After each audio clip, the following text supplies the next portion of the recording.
I'm Scott. I'm Bill. And we're the Trade Guys. You're listening to The Trade Guys, a podcast produced by CSIS, where we talk about trade in terms that everyone can understand. I'm Alex Kissling, and I'm here with Scott Miller and Bill Reinsch, the CSIS Trade Guys. Thanks for listening to The Trade Guys. On today's episode, we dig into the latest on the USMCA review, break down the outcomes from the G7 summit, and look at the European Parliament's approval of the EU-U.S. trade deal. All that and more on today's episode of The Trade Guys.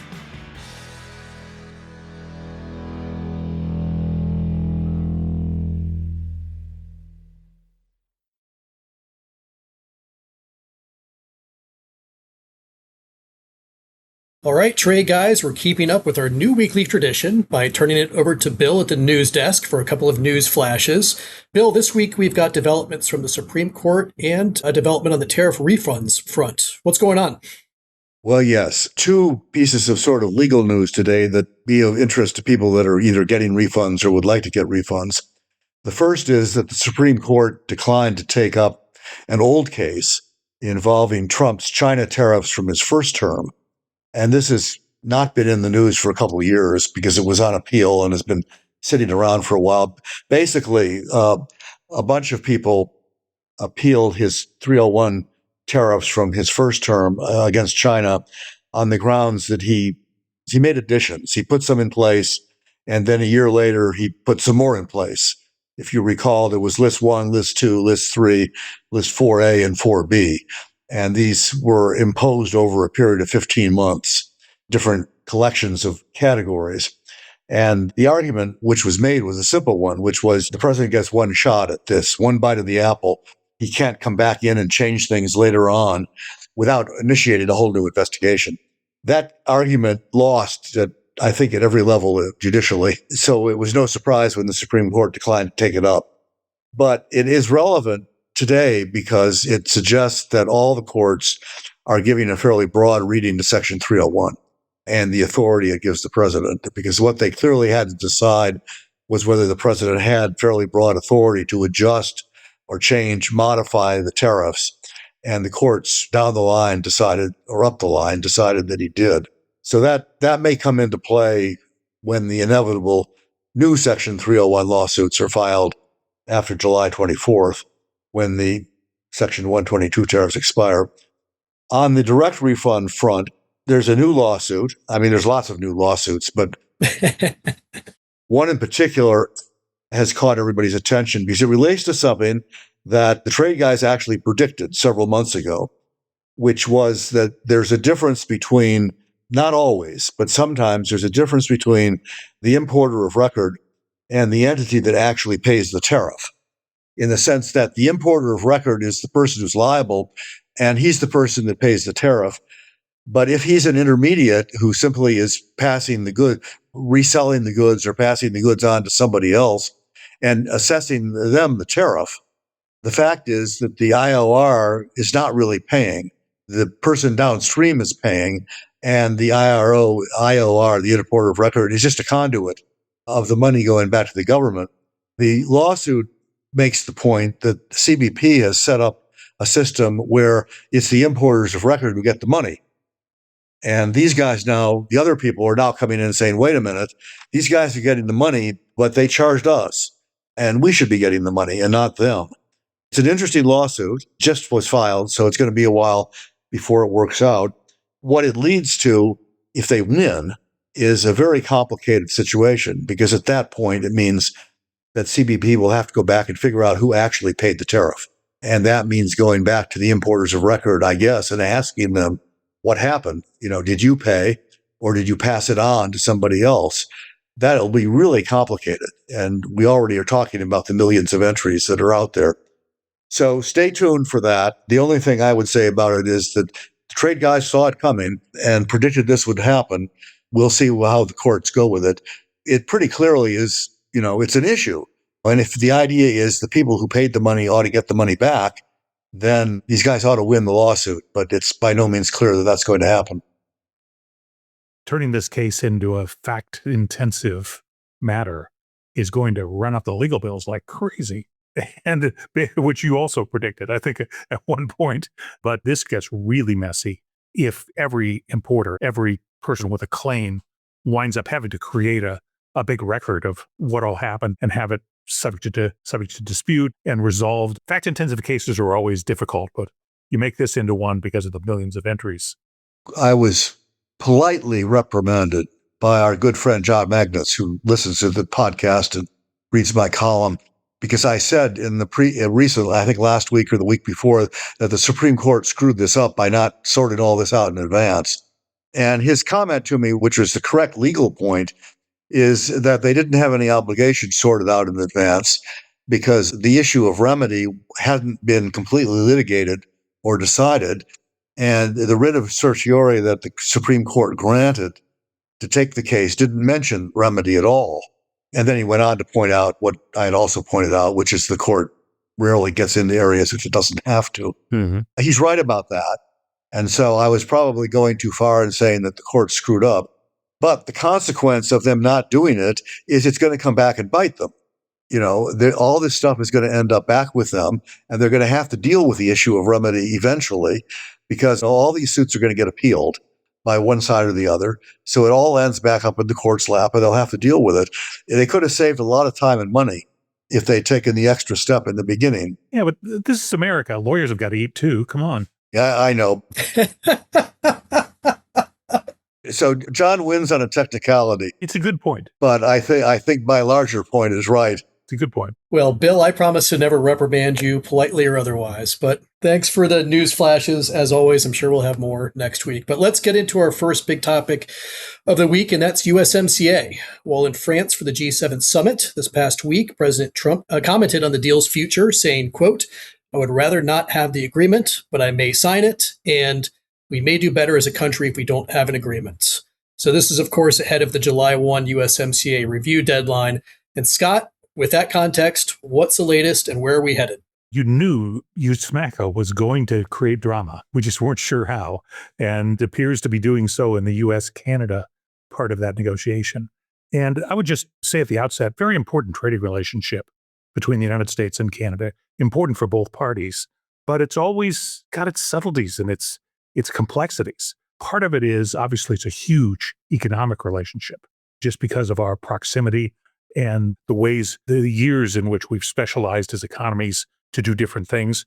But it also has a huge geopolitical overlay on everything that happens diplomatically between the U.S. and Canada. Obviously, they're a longtime ally.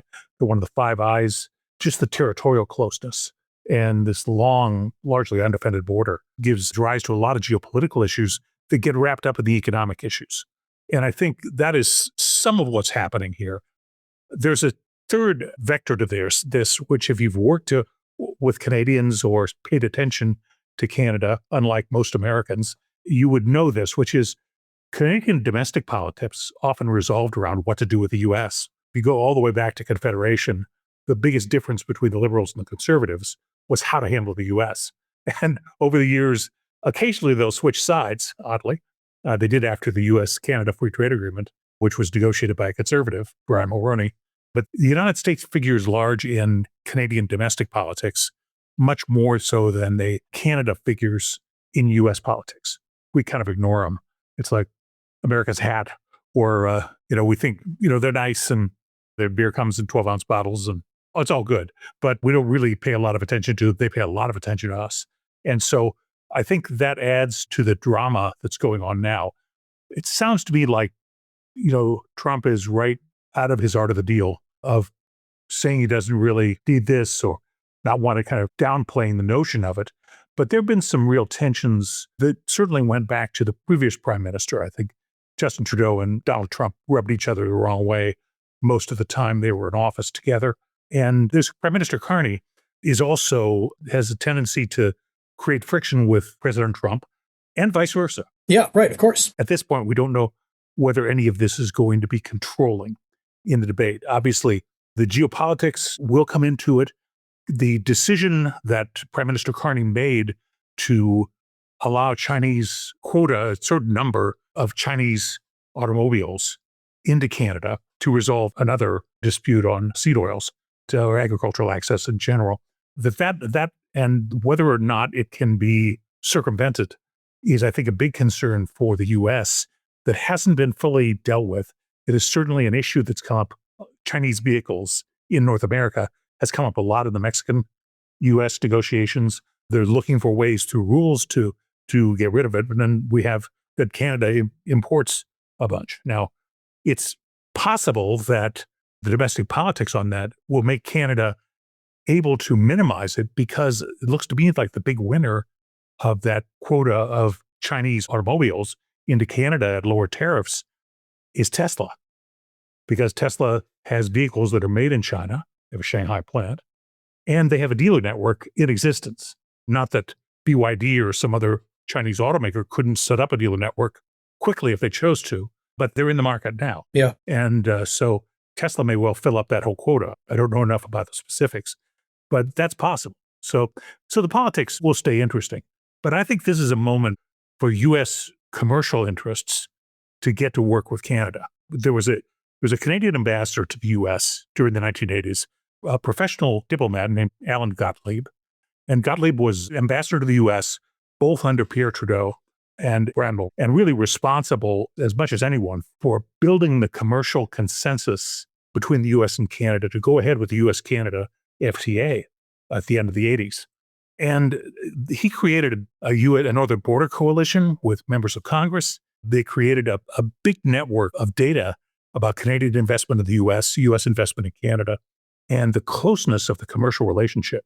I think it's time to dig that out. And there's a great diplomat, and it showed a way to get the interests of both parties before their legislatures in a way that was always quite constructive. So I think it's probably what's needed now more than anything else. Let the spats between the leaders go on. That's fine. It's going to happen, at least with our guy. It happens all the time. But I think the commercial interests can take a page out of Ambassador Gottlieb's playbook.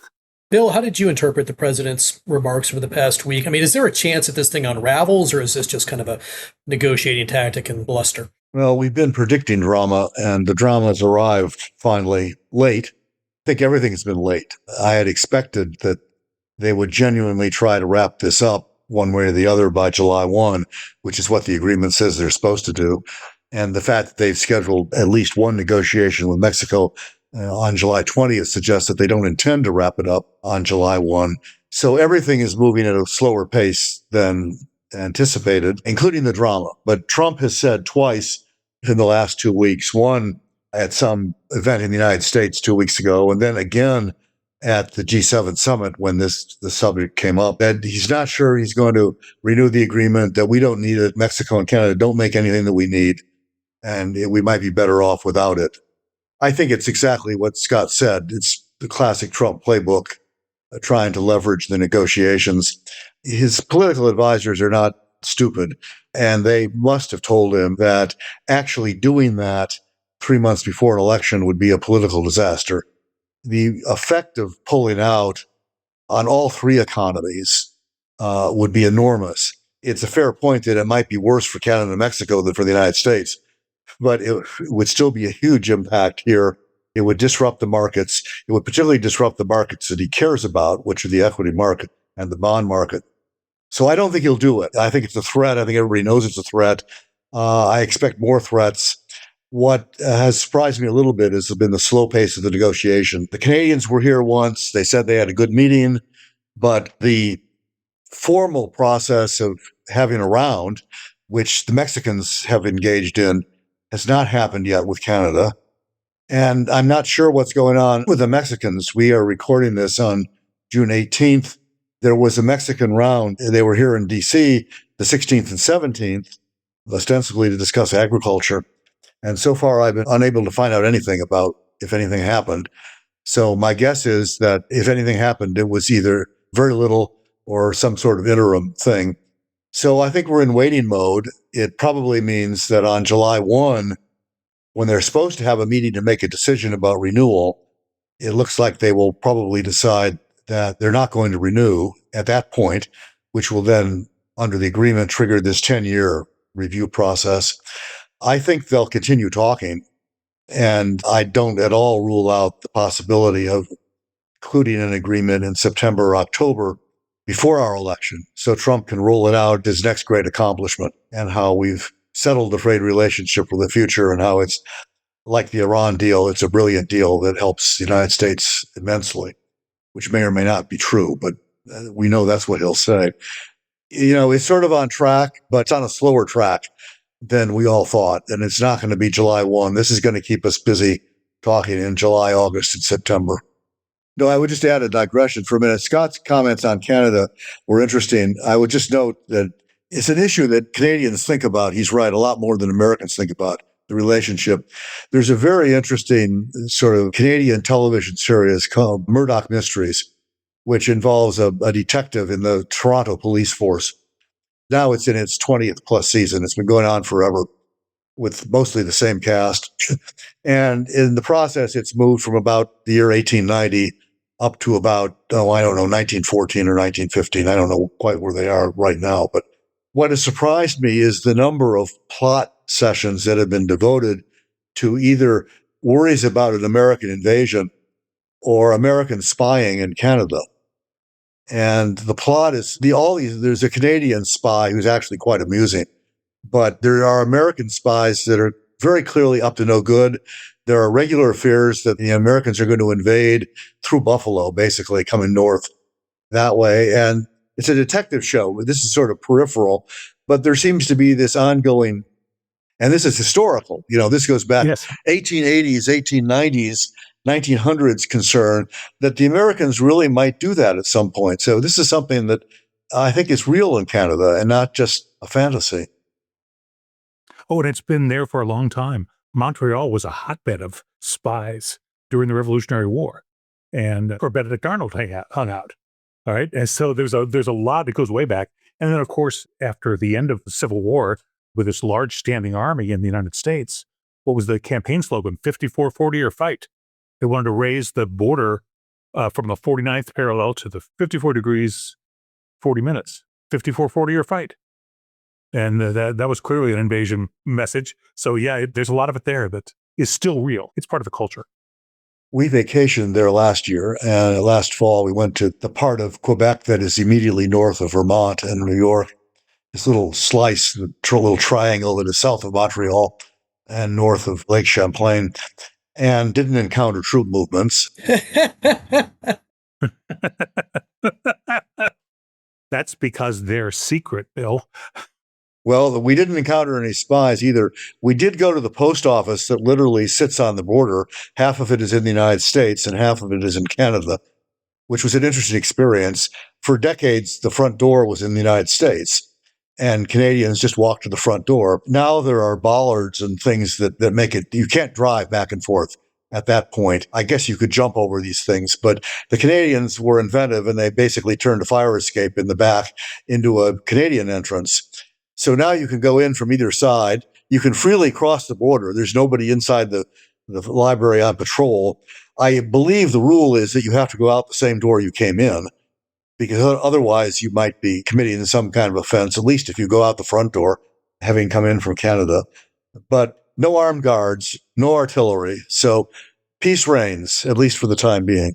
Look at the value we give our listeners. Not only do we cover trade, we cover TV recommendations, history lessons, vacation destination plans, recommendations. That was a winding journey. It's led us to our next topic, which is... Yeah, it was a fascinating place. It was. Just this ordinary library, with a line down the middle. Well, to stick with the theme and to do my usual selfish plug here for CSIS work, yesterday we hosted a conference on U.S.-Canada border security with Secretary of Homeland Security on the U.S. side and the Minister of Public Safety on the Canadian side. It was a really fascinating discussion about the challenges of securing a 5,500-mile border, which is the longest border between two countries in the world. So if folks are inclined, that's on CSIS's YouTube page. So go take a look at it. So it's great. But we must move on, and we're going to move on to Europe and the G7 summit, which happened over the past week in France. And around that summit, President Macron put global economic imbalances at the top of the agenda, the argument being that China produces too much, the U.S. consumes too much, and Europe invests too little. So, Bill, let's go to you. What, in your view, actually came out of the G7 summit? Well, once again, I think people were waiting for the drama because Trump has been known to leave early either insult everybody or leave early or do both at the same time. He left, the last one was in Canada. He left that one a day early and blew off a number of the meetings that had been scheduled. And he famously left the other Canadian one in his first term, flew off and refused to sign the joint statement at that point. This time around, none of that happened. He seemed to be happy. Maybe he was looking forward to his dinner at Versailles with Macron the day after the conference. But, the U.S. signed the agreement. As far as I know, he didn't insult anybody, at least not publicly. He didn't leave. The joint statement was predictable. They're worried about supply chains. They're worried about choke points and vulnerabilities. And they agreed to work harder to resolve them and to identify them and deal with them. They're concerned about non-market economy trade practices. We're talking there about China, even though they don't mention the term. And they expressed concern about nations that are pursuing overcapacity and other non-market activities without, as I said, fingering one particular country. So it was predictable. What was noteworthy, I think, was what Alex alluded to, which was that President Macron has emerged as I think probably one of the leading China hawks in Europe. I mean, China hawks in Europe are not quite the same as China hawks in the United States. It's a more polite conversation in Europe. Macron has come out strongest for measures on the part of the EU to deal with the influx of imports, Chinese imports into Europe, most notably cars, both EVs and fossil fuel powered cars, but mostly EVs, but not only cars. Europe has developed a tool to deal with this kind of thing and deal with economic coercion. It has yet to employ it. It exists. It's been approved, but it hasn't been used. And the debate now in Europe is whether now is the time to employ it. And I think Macron is clearly arguing that they need to do more lest their manufacturing sector be swamped and basically in specific areas obliterated by Chinese imports. The Germans are always behind the curve on this issue.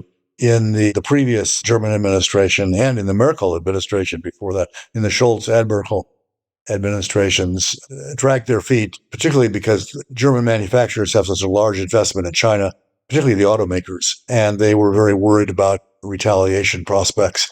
Chancellor Merz has been publicly taking a harder line on China, and I think did so more than Scholz when he was in China on his last visit. But they haven't really closed on specific actions, and I think the German companies epitomize the quandary of European manufacturers, which they have significant investments in China, and they depend on the Chinese for parts and components, and they depend on the Chinese for their exports. And so they're reluctant to take action, even though they see what's happening, that they're getting, particularly in the auto industry, they're getting buried by Chinese exports to Europe, but they're reluctant to act. It's a dilemma. And Macron has identified it. They still haven't figured out how to respond. Scott, what'd you see out of the G7? Well, first of all, they're basically back to their roots. The G7 started as a library group. Back in 1973, Secretary of the Treasury was George Shultz, who convened 4 of his developed economy finance ministers, colleagues. I think the first 5 were the United States, West Germany, France, the UK, and Japan. President Nixon gave them access to the White House library. They started off as the library group, but it was just a way for finance ministers of industrial economies to manage issues as they arose and do it on a face-to-face manner. So seeing them back focusing on economic issues, I think, is true to the group's history. And it is, I think French were the hosts, but President Macron raised the key issue. But Bill's right about the difficulty. And, if you're in the auto business, China is the largest vehicle sales market in the world. 37 million cars a year, maybe closer to 40 now. The United States, North America is the second largest at 20, so half that. So it's a market that you've got to care about, and you've got to care about both exports to China and imports from China. And you want your exports to be treated fairly. And it's hard to do that when you're punitive toward imports from China. So it's one of those things. It's going to be a difficult issue to work out. It's not the pure export-led growth that a lot of industries worry about, but it's a good illustration of the delicacy of managing these tensions that arise out of just different economic strategies. Well, thank you guys. I know that the president extended his trip. He was loving it because he got that invitation for dinner at Versailles, and I think he was supposed to come earlier, and he loves Versailles, so he decided to stick around. Well, in the meantime, the European Parliament approved the agreement that was reached by the United States and Europe Yeah. at Trump's castle. It has to go back to member states or member nations for final ratification, but it does look like that's going to proceed. There was a veiled threat that it had to be done by July 4th. July 4th, right. There'll be consequences. Well, I want to stick with that just quickly as our final topic, Scott. What did the EU just agree to? Well, they basically agreed to cut tariffs to zero on industrial products from the U.S., which is a pretty broad list. This was the original offer that President Trump made to European Commission head van der Leyen. And European goods will basically have the baseline 15% tariff, universal tariff, which I think probably is now down to, is basically the agreement that was reached back in June of last year. I think that's good for American access. We'll see what happens on agriculture. That's always the tricky one because tariffs aren't really the problem. It's the regulation and the way agricultural products are treated versus the U.S.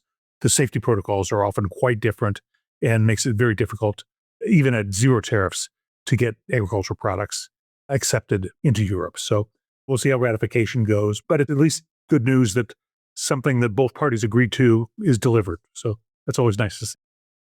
Just process-wise, it's pretty much a done deal at this point, or is there any chance of a hiccup? Yes, member states do need to ratify, but of course they were in the process the whole way through. Once the European Parliament votes, it's an important step, but it's mostly a formality. Yeah, and Bill, I hate to go ahead. What the Parliament voted on was the product of a negotiation between the Commission, the Parliament, and the member state representatives. Right. They are presumably on board, and their approval should be pro forma, but you never know. We'll see. There might be a rogue prime minister out there someplace. And Bill, I hate to put it this way, but for those who have not been paying attention to this closely, who's the winner, who's the loser here? Is it pretty equal at the end of the day, or what's your view? Well, I think Europe widely regarded it as an unequal treaty in which they go to zero and we go to 15, and that is imbalanced, but they also ultimately, the legislators came to the conclusion that it was the best they could do. And so I think there's considerable resentment in Europe about this, and it has created some revisiting of the argument, why is Trump treating his friends worse than his enemies? There's some merit to that. These are not great agreements for the other parties. They did put in some provisions that we've talked about before that are sort of snapbacks, basically meaning if the United States doesn't do what it says it would do, namely, if it ends up raising tariffs above 15%, or if it doesn't, what the Europeans are expecting them to lower their steel and aluminum tariffs from 50% downwards. If they don't do those things, Europe is reserving the right to get out of its commitments as well. And that may create some fireworks in the future. I was expecting more grumbling from the United States about those provisions than there has been, which is good news. And they may simply swallow them and move on. But there's a test coming up, because the EU has been a target in both of the 301 investigations, the forced labor one and the overcapacity one, which has not come out yet. And the forced labor one, the EU ended up with a 10% tariff because they were sort of in that group. It was either 10 or 12 and a half, and they were in the group of 10%. And the European response was that was okay because that was not inconsistent with the Turnberry Agreement, which is the castle in Scotland where the golf course is, because it's less than 15. The question will come up then, what happens when the overcapacity investigations are concluded? And once again, as we've been expecting, everybody is guilty. So the EU will be guilty again. And so what's the penalty the next time around? They've just been hit with 10. If they're hit with more than 5, then in their judgment, the United States is going to be in breach of its agreement. Then we'll allow them to unravel in short order the commitments that they've made. So this is not an abstraction. It's going to be on the table fairly soon, because I think that USTR wants to get those investigations out and in force also before July 24th, so they can deal with them before the current 10% tariffs expire. So I think this is going to be back in the news fairly soon, unless by some miracle the United States finds that the Europeans are innocent. That would be warranted. Could happen. Probably won't, but it could happen. That would be justified, but unusual. All right, Trey guys, we're going to leave it there for today. Be back with everyone next week. Thanks as always for joining us, and we'll see you then. All right. Thank you. Thank you.